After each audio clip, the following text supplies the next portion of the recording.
kotenore kod tulo mag siasa mosebedo kanenore e kaunti ma Migori, ka jotelo mopogore opogore e kaunti no bende pod dhi nyime kod kwayo kwe.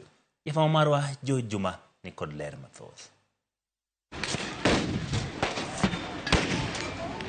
En ndalo auchiel nyaka ne koko mar siasa koro moji e kind joerago mar gavana ma Migori Ochilo Ayacko kod jobon Mauri Mark Nyamita e kind hik mar jatij piny owacho mar kaunti ma Migori e sabkono Mauriri ka penjo koro pod thoth malo duoko kaluwore kod kokono. Moko kuom penjo ma pod dwaro duoko en ni ng'ama ne okelo kokoni mano weyo ka ji ariyo ne ohinyore to bende obila otim nonro kaka owinjore. And with equal strength we ask the police to properly investigate the incidents and bring all the culprits to book with speed, irrespective of their status or position. Nondo marwa yango ni onge ng'at moro amora ma osendiko dhoge ka otende kod kokoni mane otimore ndalo auchiel mokalo.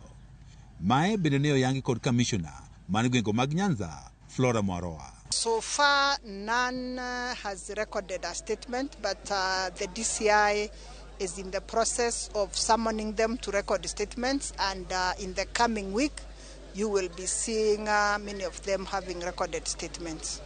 Mwaroa karakamani owacho ni nonro koro dhi nyime. We have started investigations, and if there is anybody who is found to have committed any criminal act, whoever that person could be, we are going to take action. Magi bire kindeno ma obila e kaunti ma Migori osebedo ka yudo seyo ne gitenore nyakonchiel. The security apparatus in Migori County should not encourage this kind of situation. The way to build a nation is to encourage peaceful coexistence without the police lobbying tear gas and then purporting to investigate what they already are trying to fix. You see, we cannot have blanket condemnation of the police by saying that they are leaning on one side. There must maybe be one or two who are not behaving in the right manner, and the best way to deal with it is to pinpoint the specific officers. Jobura machon ma Migori John Dache Pesa wanjo tundarite kwe onego bed ni osewuoko kendo koro kawo okang' mar chik ne jogo manokelo tulo e kaunti ma Migori. Wadwaro ni ka ng'ato okelo koke liel e public place, security okaw cost mare giwuo kodgi mondo gikwergi, kata ka nitie ng'ama nyalo bedo charged mar kelo koko kamoro amora, mano en chik ma sirkal nyaka tim.